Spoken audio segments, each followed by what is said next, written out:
اللہ وبرکاتہ۔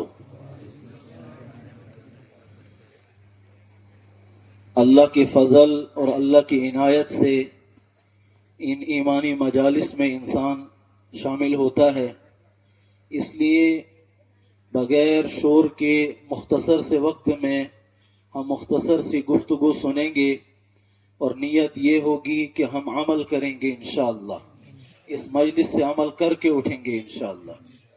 میں کوئی بڑا مقرر نہیں ہوں کہ جو آپ کے سامنے لمبی چوڑی کوئی تقریر کروں، بس محاسبہ نفس کرنا ہے کہ اللہ ہم سے کیا مطالبہ کرتا ہے، پروردگار عالم نے انسانیت کو کیوں پیدا کیا، اور جناب محمد عربی رحمت دو عالم صلی اللہ علیہ وسلم کو کیوں مبعوث کیا۔ ایک اس وقت کو یوڑ وشو میں کو آپ میری طرف متوجہ ہوں، اگر آپ میں تھوڑی سی بھی حرکت ادھر ادھر کی ہوئی شاید میرا بھی موڈ بگڑ جائے گا، اس لیے آپ سب متوجہ ہو جائیں۔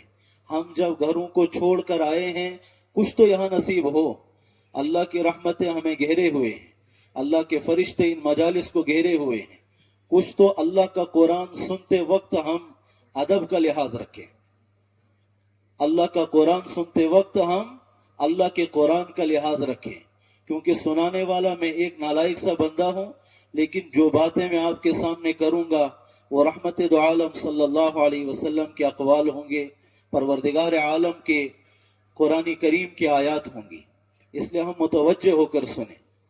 اللہ رب العزت نے ہمارے اوپر بہت بڑا احسان کیا، کرم کیا کہ جس اللہ رب العزت نے ہم سب کو اشرف المخلوقات بنایا ہے، تمام کائنات کی ساری انسانیت اللہ رب العزت کے سامنے اللہ رب العزت کے احکامات کے اوپر عمل کرے تو اللہ کی جلال کے اندر، اللہ کی عظمت کے اندر کوئی بڑھوتری نہیں ہو سکتی، اور اگر سارے کے سارے انسان اللہ کے باغی ہو گئے پھر بھی اللہ الصمد و اللہ بے نیاز ہے۔ اللہ ہم سب کو سمجھنے کی توفیق عطا فرمائے۔ اللہ رب العزت نے دوسرا احسان ہمارے اوپر یہ کیا کہ پروردگار عالم نے ہمیں جناب محمد الرسول اللہ صلی اللہ علیہ وسلم کی امت میں پیدا فرمایا، لیکن اس امت میں پیدا ہونے کے بعد ایک اور احسان ہے کہ پروردگار عالم نے ہمیں ایمان والا امتی بنایا۔ ایک وہ امتی ہے جس کو ایمان نصیب نہیں ہوا، رحمت دو عالم صلی اللہ علیہ وسلم نے فرمایا قولو لا الہ الا اللہ تفلحون، اے کائنات کے انسانوں کہہ دو کہ اللہ کے سوا کوئی عبادت کے لائق نہیں، وہی عبادت کے لیے ہے جس کے سامنے ہماری جبین نیاز جھکے، جس کے سامنے ہمارا سر جھکے، وہ پروردگار ہے۔ لیکن پھر انسانیت کے دو حصے ہوئے، کچھ لوگوں نے رسول اللہ صلی اللہ علیہ وسلم کے اس فرمان پر لبیک کہا، کچھ لوگوں نے رسول اللہ صلی اللہ علیہ وسلم کے اس فرمان کے مقابلے میں کہا تبلک سائر اليوم یا محمد لہذا جمعتنا۔ وہ ابو لہب جو رحمت دو عالم صلی اللہ علیہ وسلم جب پیدا ہوئے تو اتنی خوشیاں منائی کہ اس نے باندی کو آزاد کر دیا۔ مکہ کے اندر اس وقت باندی کو آزاد کرنا بڑا مسئلہ سمجھا جاتا، لیکن ابو لہب خوش ہوا، یہ رسول اللہ صلی اللہ علیہ وسلم کے چچا تھے، خوش ہو گئے اور خوش ہونے کی حالت میں باندی کو آزاد کرتا ہے۔ اتنا خوش ہوا کہ میرے گھر میں بھتیجا ہوا ہے، اور مکہ کی گلیوں میں وہ اعلان کرتا پھر رہا تھا کہ میرے گھر میں چاند سے زیادہ خوبصورت بھتیجا پیدا ہوا ہے، میری طرف دیکھو میں انہوں گوڑے، ورنہ مشکل ہو جائے گی مجھے بات کرتے ہوئے۔ آپ نے دیکھا ہوگا جب کوئی مدرس درس دیتا ہے، سبق پڑھاتا ہے، اگر طالب علم سامنے سے ادھر ادھر کی باتیں کرنے لگے تو وہ سبق بھول جاتا ہے انسان۔ میں آپ کے سامنے کوئی فلسفہ بیان کرنے نہیں آیا ہوں، جو میں مطالعہ کر کے آیا ہوں کہ اگر سائیڈ سکرین میں تھوڑی ہلچل ہو گئی تو شاید میں مطالعہ بھول جاؤں گا، باقی کوئی مسئلہ نہیں ہے۔ اس لیے کیا عثمانہ وہ ابو لہب کہ جب رحمت دو عالم صلی اللہ علیہ وسلم پیدا ہوئے، مکہ کی گلیوں میں وہ آواز لگانے لگا میرے گھر میں چاند سے زیادہ خوبصورت بھتیجا پیدا ہوا ہے۔ پھر کیا ہوا اس ابو لہب کو؟ جب قرآن کریم نازل ہوا اقرأ بسم ربک الذی خلق خلق الانسان من علق اقرأ وربک الاکرم، جب پروردگار عالم نے رحمت دو عالم صلی اللہ علیہ وسلم کے اوپر رسالت کا اعلان کیا تو پھر جب ایک اعلان لگا، ایک صدا لگی لا الہ الا اللہ محمد الرسول اللہ صلی اللہ علیہ وسلم، وہ ابو لہب جس نے باندی آزاد کی، وہ ابو لہب جس نے خوشیاں منائی، وہ ایک دم سے دشمن ہو گیا. گھر کے اندر بھی دشمن ہوا، اور جب کوہ صفا کی پہاڑی پر بلایا گیا، وہاں پر رحمت دو عالم صلی اللہ علیہ وسلم کو جب یہ حکم ہوا اللہ کی طرف سے، وَأَنذِرْ عَشِيرَتَكَ الْأَقْرَبِينَ، آپ اپنے قریبی رشتہ داروں کو بلائیے، ان کو دین کی دعوت دیجئے، ان کو اس دن سے ڈرائیے جو دن یوم تبلی السرائر ہے، دلوں کے بھیدوں کو کھولنے والا وہ دن، اس سے ڈرائیے، رسالت کا اعلان کیجئے. جب رحمت دو عالم صلی اللہ علیہ وسلم نے بلایا تمام رشتہ داروں کو، یہ ابو لہب کھڑا ہو جاتا ہے جس نے باندی آزاد کی تھی، جس نے محمد الرسول اللہ صلی اللہ علیہ وسلم کی محبت میں نعرے لگائے تھے، یہ کھڑا ہوتا ہے. تبا لک یا محمد سائر اليوم لہذا جمعتنا، اے محمد کیا آپ نے اسی لیے ہمیں جمع کیا تھا؟ نعوذ باللہ آپ کے ہاتھ گر جائیں، آپ کے ہاتھ ٹوٹ جائیں. اللہ نے جواب دیا ابو لہب کو، کہا تبت یدا ابی لہب وتب، ابو لہب ہلاک اور برباد ہو گیا. ایک مسئلہ سمجھانا چاہتا ہوں، جب قرآن نے کہا تبت یدا ابی لہب وتب، یہ وہ صیغہ ہے جو پچھلے گزرے ہوئے زمانے کو بتا رہا ہے. تو قرآن کریم میں یہ ایسا کیوں؟ اللہ نے فرمایا کہ جب قرآن کہتا ہے، جب اللہ کہتا ہے تو وہ ہو جاتا ہے. آپ یوں نہ سمجھو کہ وہ ہونے والا ہے. پروردگار نے کہا تبت یدا ابی لہب وتب، ابو لہب ہلاک اور برباد ہو گیا. ما اغنى عنہ مالہ وما کسب، اس کو اس کے مال نے نہیں بچایا، اس کو اس کے کرتوتوں نے نہیں بچایا. ہمیشہ انسان کو مال کا گھمنڈ ہوتا ہے کہ شاید میرا مال مجھے بچائے گا، جب میرے اوپر کوئی مصیبت آئے گی، مجھے مال ہے، میں مال دے کے آپ کو چھڑاؤں گا. جب میرے اوپر کوئی پریشانی آئے گی، اللہ نے کہا ما اغنى عنہ مالہ وما کسب، اس کے مال نے اس کو نہیں بچایا، اس کی کمائی اس کے کسی کام کی نہیں آئی. اور یہ مال کہاں سے بچائے گا؟ الذی جمع مالا وعددہ، وہ لوگ جو مال کو جمع کرتے ہیں، بار بار گنتے ہیں. اللہ فرماتا ایحسب ان مالہ اخلدہ، کیا یہ انسان گمان کرتا ہے کہ یہ مال ہمیشہ رہے گا؟ اللہ فرماتا کلا، یہ ہمیشہ رہنے والی چیز نہیں ہے. لَيُنبَذَنَّ فِي الْحُطَمَةِ، ان کو ڈالا جائے گا ان قریب ایک پیس کرنے والی مشین میں، ایک چٹنی کرنے والی مشین میں. اللہ کہتا ہے وَمَا أَدْرَاكَ مَا الْحُطَمَةُ، او کائنات کے انسانوں آپ کو کیا معلوم ہے وہ مشین، وہ جہنم کیسی ہے؟ پھر پروردگار خود ہی اعلان کرتا نار اللہ، وہ اللہ کی جلائی ہوئی آگ ہے. بس اس بات سے اندازہ لگاؤ کہ وہ اللہ کی جلائی ہوئی آگ ہے. اس سے ڈرنا ہے، اس سے ڈرنا ہے، ایمان کو مضبوطی سے پکڑنا ہے. اور اللہ رب العزت نے کہا ما اغنى عنہ مالہ وما کسب، ابو لہب کو اس کے مال نے نہیں بچایا، وامرأتہ، اس کی بیوی نے نہیں بچایا. وہ کہاں بچائے گی؟ حمالۃ الحطب، وہ لکڑیوں کو اکٹھا کرنے والی، وہ اس کو کیسے بچائے گی؟ یعنی یہ ابو لہب رحمت دو عالم صلی اللہ علیہ وسلم کی ولادت پر تو خوش ہوا، لیکن نبوت پر خوش نہیں ہوا.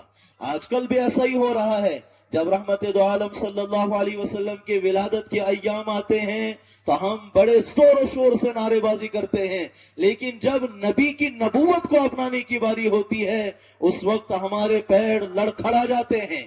اس وقت ہمارے چہرے نبی کے چہروں سے ملتے نہیں، ہمارا لباس نبی کے لباس سے ملتا نہیں، ہمارا اٹھنا بیٹھنا نبی کے اٹھنے بیٹھنے سے ملتا نہیں.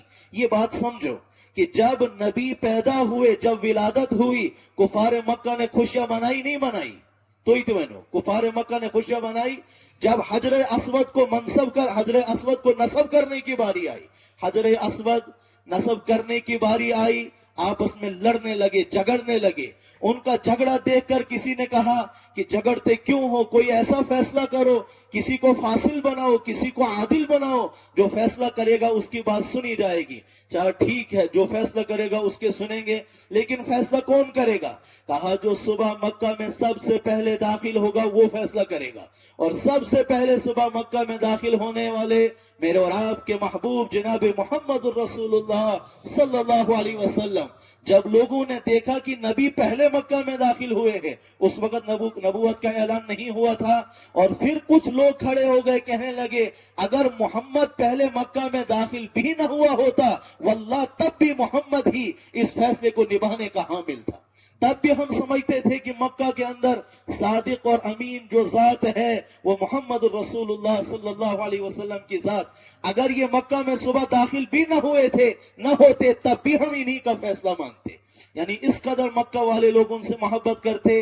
تجارت کے لیے جب رسول اللہ صلی اللہ علیہ وسلم تشریف لے جاتے, جہاں پر جانا ہوتا تھا وہاں لوگ کئی دنوں تک انتظار کرتے تھے کہ مکہ کا وہ شہزادہ آئے گا, وہ امین آئے گا, وہ صادق آئے گا. جب وہ کوئی چیز بیچتا ہے وہ ہمیں تردد کے اندر نہیں چھوڑتا ہے. جب وہ ہمیں کوئی چیز دیتا ہے تو اس چیز کے نقصان اور نفع کو بتاتا ہے, وہ ہمیں دھوکہ نہیں دیتا ہے. التاجر الصدوق الامین مع النبیین والصدیقین والشہداء والصالحین. وہ جو آج کل بھی ایسے تاجر ہوں گے جو اس نبی کے طریقے کو اختیار کریں گے, وہ سامنے والے کو جو چیز بیچنے ہوگی اس چیز کا نفع اور نقصان بھی بتائیں گے. کہا وہ مکہ کا شہزادہ آئے گا, ہم اس سے چیز خریدیں گے. یعنی لوگ انتظار کرتے تھے, اور بار بار لوگوں کا انتظار کرنا یہ اس بات پر دلالت کرتا ہے کہ محمد رسول اللہ صلی اللہ علیہ وسلم سے بڑھ کر مکہ کے اندر کوئی امین نہیں تھا, مکہ کے اندر کوئی صدیق نہیں تھا. محمد رسول اللہ صلی اللہ علیہ وسلم سے بڑھ کر مکہ کے اندر کوئی عادل اور منصف نہیں تھا. اور محمد رسول اللہ صلی اللہ علیہ وسلم نے جب اعلان کیا, جب اللہ کی آیتوں کا نزول ہوا, اقرأ بسم ربک الذی خلق خلق الانسان من علق, کائنات کے انسانوں آپ کی طرف ایک رسول کو بھیجا گیا. اور سب سے پہلے جب وہی نازل ہوئی, اقرأ یا محمد صلی اللہ علیہ وسلم, اے محمد رسول اللہ صلی اللہ علیہ وسلم آپ پڑھیے اپنے پروردگار کے نام سے. اس پروردگار کے نام سے, الذی خلقک فسواک فعدلک فی ای صورت ما شاء رکبک. یہ اللہ رب العزت نے ساری کائنات کو پیدا کیا, اس خالق کے نام سے پڑھیے. اور جب دوسرا حکم قرآن کا نازل ہوتا ہے, یا ایھا المزمل قم اللیل الا قلیلا نصفہ او انقص منہ قلیلا او زد علیہ ورتل القرآن ترتیلا. اے محمد رسول اللہ صلی اللہ علیہ وسلم, یا ایھا المزمل قم اللیل الا قلیلا, اے کملی اوڑھنے والے کھڑے ہو جائیے. قم اللیل الا قلیلا, آپ راتوں کو کھڑے ہو جائیں, بس تھوڑے سے وقت میں آرام کے لیے رکھے. نصفہ او انقص منہ قلیلا او زد علیہ ورتل القرآن ترتیلا. اصل بات میں سمجھانا چاہتا ہوں, انا سنلقی علیک قولا ثقیلا. آپ راتوں کو کھڑے کیوں ہوں گے؟ جب اللہ کا قرآن نازل ہوتا ہے پروردگار خود ہی کہتا, ما انزلنا علیک القرآن لتشقى. اے محمد عربی صلی اللہ علیہ وسلم, ہم نے قرآن اس لیے نازل نہیں کیا ہے کہ آپ مشقتیں اٹھائیں, آپ مشقتوں میں پڑ جائیں. انا سنلقی علیک قولا ثقیلا, ہم آپ کے اوپر ایک ایسا بوجھ ڈالنے والے ہیں, وہ بوجھ بڑا زبردست بوجھ ہے. انا سنلقی علیک قولا ثقیلا ان ناشئۃ اللیل ہی اشد وطئا واقوم قیلا. دوسرا اعلان, یا ایھا المدثر قم فانذر, کھڑے ہو جائیے اور ان لوگوں کو ڈرائیے. بار بار جب قرآن کریم میں لفظ انذر آتا ہے, اس سے کیا مراد ہے؟ قیامت کے دن سے ڈرائیے, موت سے ڈرائیے. کل نفس ذائقۃ الموت وجاءت سکرۃ الموت بالحق. اس آواز سے ڈرائیے جو ملک الموت حضرت اسرائیل علیہ السلام کی ہوگی, اس آواز سے ڈرائیے. قم فانذر وربک فکبر وثیابک فطہر, اپنے کپڑوں کو پاک کیجئے. وربک فکبر وثیابک فطہر والرجز فہجر. اللہ رب العزت نے بار بار قرآن کریم میں انسان کو بار بار, جب اللہ رب العزت کسی موضوع کو بیان کرنا چاہتے ہیں اور بار بار آخر پہ کہہ دیتے ہیں, آخر پہ لفظ یہی ہوتا ہے کہ آخر پہ تمہاری آخرت ہے, آخر پہ تمہاری آخرت ہے. ابھی بھی ہم جس مجلس میں بیٹھے ہوئے ہیں, کیوں آئے ہیں؟ اس مجلس میں آنے کا یہی مقصد ہے کہ وہاں دین کی باتیں سنیں گے, پھر کیا کریں گے؟ عمل کریں گے. اس کے بعد کیا کریں گے؟ اس کے بعد جب عمل کریں گے تو اللہ ہمیں سیدھے راستے کی ہدایت عطا کرے گا. انا ہدیناہ السبیل, اللہ ہمیں سیدھا راستہ دکھائے گا. اور پڑھنے والوں کی کیا غرض ہے؟ ہم پڑھیں گے, پڑھنے کے بعد کیا کریں گے؟ اس پر عمل کریں گے. پڑھانے والوں کی کیا غرض ہے؟ ہم پڑھائیں گے. پڑھانے کے بعد کیا ہوگا؟ یہ جو شاگرد دین سیکھیں گے, قرآن کریم کو سیکھیں گے, یہ آگے قیامت تک آنے والی نسلوں کو دین سکھائیں گے. اور ہمیں اس سے کیا فائدہ ہوگا؟ کیا کسی کو دنیا کا فائدہ مطلوب ہے؟ نہیں، آخرت کا فائدہ مطلوب ہے. ورنہ مجھے معلوم تھا اگر میں ڈاکٹر بنتا تو 1.5 لاکھ کی تنخواہ ہوتی، لیکن اگر مولوی بنوں گا تو 10,000 کی تنخواہ ہوگی. پھر بھی میں مولوی بنا کیوں؟ پتہ چلا کہ ہمیں دنیا سے غرض و غایت نہیں ہے، مقصد آخرت ہے. اللہ آخرت کو سمجھانا چاہتا ہے. اللہ بار بار جب کسی موضوع کو بیان کرتا ہے آخر پہ کہتا ہے بس آخر میں آخرت ہے. کل نفس ذائقۃ الموت، ہر انسان نے اس دنیا کو چھوڑ کر جانا ہے. رسول اللہ صلی اللہ علیہ وسلم کی رسالت کا کیا مطلب تھا؟ رحمت دو عالم صلی اللہ علیہ وسلم کو جو اپنے بیگانے ہو گئے. جب نبی کی ولادت ہوئی سب نے چرچے کیے، لیکن جب نبی نے نبوت کا اعلان کیا، اعلان کرنے کا مقصد کیا تھا؟ تاکہ ہم ان بندوں کو، بچھڑے ہوئے بندوں کو اللہ سے ملائیں، اس اللہ سے ملائیں، اس پروردگار سے ملائیں. کیونکہ اگر اللہ راضی نہیں ہوگا تو ساری کی ساری کائنات ہم سے راضی ہو جائے، ہمارا بیڑا پار ہونے والا نہیں ہے. جب اللہ راضی ہو جائے، ساری کی ساری کائنات ہماری بغاوت پر اتر جائے، پھر بھی ہمیں اللہ کی رضا سے کوئی مایوس نہیں کر سکتا. اس لیے اصل مسئلہ اللہ کی رضا ہے. رسول اللہ صلی اللہ علیہ وسلم نے جب ان غیروں کو دعوت دی، اس قدر دعوت دی، اللہ رب العزت نے قرآن میں فرمایا فَلَا تَذْهَبْ نَفْسُكَ عَلَيْهِمْ حَسَرَاتٍ. پیارے ہم آپ کو دیکھ رہے ہیں، آپ ان پر افسوس کر رہے ہیں. لَعَلَّكَ بَاخِعٌ نَفْسَكَ عَلَىٰ آثَارِهِمْ إِن لَّمْ يُؤْمِنُوا بِهَٰذَا الْحَدِيثِ أَسَفًا. ہم دیکھ رہے ہیں آپ ان پر اتنا غم کر رہے ہیں کہ ہمیں محسوس ہوتا ہے کہیں آپ اپنی جان نہ لے لیں. اس قدر آپ ان کے اوپر غم کرتے ہیں کہ یہ ایمان کیوں نہیں لاتے ہیں. آپ ان کو چھوڑیں. لست علیہم بمسیطر ان علینا ایابہم ثم ان علینا حسابہم. ان کو چھوڑیے، کچھ وقت تک ان کو مہلت ہے، پھر ہمارے پاس لوٹ کر آنا ہے. اللہ فرماتا کل نفس ذائقۃ الموت، ہر انسان نے موت کا مزہ چکھنا ہے. اے کائنات کے انسانوں، جب تم ماں کے پیٹوں سے نکلے یہ مت سمجھو کہ یہ دنیا تمہاری ہے. یہ دنیا کیا ہے؟ کن فی الدنیا کأنک غریب او عابر سبیل. یہ دنیا ایک مسافر خانہ ہے، یہ دنیا ایک مہمان نوازی کی طرح گزر رہی ہے، اور یہ گزرے گی. امیر کی امیری میں گزرے گی، غریب کی غریبی میں گزرے گی، اور جو مانگ رہا ہوگا اس کی مانگتے مانگتے گزرے گی، جو دے رہا ہوگا دیتے دیتے گزرے گی. اگر کوئی ماسٹر، ڈاکٹر، انجینئر بنا اس کی عیش و آرام میں گزرے گی، لیکن اگر میں مزدور ہوں میری بھی گزر جائے گی. لیکن آخر کیا ہے؟ مسئلہ آخرت کا ہے. کل نفس ذائقۃ الموت، ہر انسان نے اس دنیا کو چھوڑ کر جانا ہے. کل من علیہا فان، ہر انسان نے اس دنیا کو چھوڑ کر جانا ہے. یہ ساری کی ساری کائنات جو اس وقت آپ کو اپنی طرف بلا رہی ہے، فلا تغرنکم الحیات الدنیا ولا یغرنکم باللہ الغرور. یہ مغرور دنیا، یہ دھوکے باز دنیا تمہیں کہیں دھوکے کے اندر نہ داخل کر دے. اس لفظ کو بار بار سنو، کل نفس ذائقۃ الموت. اور اللہ بار بار قرآن کریم میں موت کا تذکرہ کر رہا ہے. کہیں پر فرمایا الحاقہ ما الحاقہ وما ادراک ما الحاقہ. پھر اللہ فرماتا القاریعہ ملقاریہ، وہ کھڑکھڑانے والی آواز آپ کو کیا معلوم ہے؟ وہ قیامت کبریٰ ہے. اللہ بار بار قرآن کریم میں ہزاروں آیات ایسی ہیں، اللہ بار بار اپنے بندے کو کچھ بھی موضوع بیان کرنے کے بعد اپنے بندے کو اپنی طرف بلانا چاہتا ہے. میرے بندے موت کو یاد کر. کل نفس ذائقۃ الموت کل من علیہا فان. یہ ساری کی ساری کائنات ختم ہو جائے گی، اور بچے گا کیا؟ وَيَبْقَى وَجْهُ رَبِّكَ ذُو الْجَلَالِ وَالْإِكْرَامِ. اور بچنے والی صرف اللہ کی ذات ہے، اور وہی اس قابل ہے، اس لائق ہے کہ صرف اللہ کی ذات باقی رہے گی. باقی ساری کی ساری کائنات ختم ہوگی. پھر کیا ہوگا؟ من زحزح عن النار. اس سے پہلے ایک آیت ہے کل نفس ذائقۃ الموت ثم الینا ترجعون. تم سب کو اللہ کی طرف لوٹ کر جانا ہے. پھر کیا ہوگا؟ اس کے بعد حساب و کتاب لگے گا. من ربک، تمہارا رب کون ہے؟ ما دینک، تمہارا دین کیا ہے؟ من نبی کا، تمہارا نبی کون ہے؟ ہم میں سے سب یہ سوچ رہے ہوں گے کہ بڑے آسان سے سوال ہے، من رب کا، تمہارا رب کون ہے؟ ہم کہہ دیں گے ربی اللہ، میرا رب اللہ ہے. ما دین کا، تیرا دین کیا ہے؟ من نبی کا، آپ کا نبی کون ہے؟ لیکن یہ سارے کے سارے انسان نہیں بول پائیں گے. جب آواز آئے گی من رب کا، تمہارا رب کون ہے، وہی بول پڑے گا جس نے دنیا میں اپنے معبود برحق کو پہچانا ہوگا،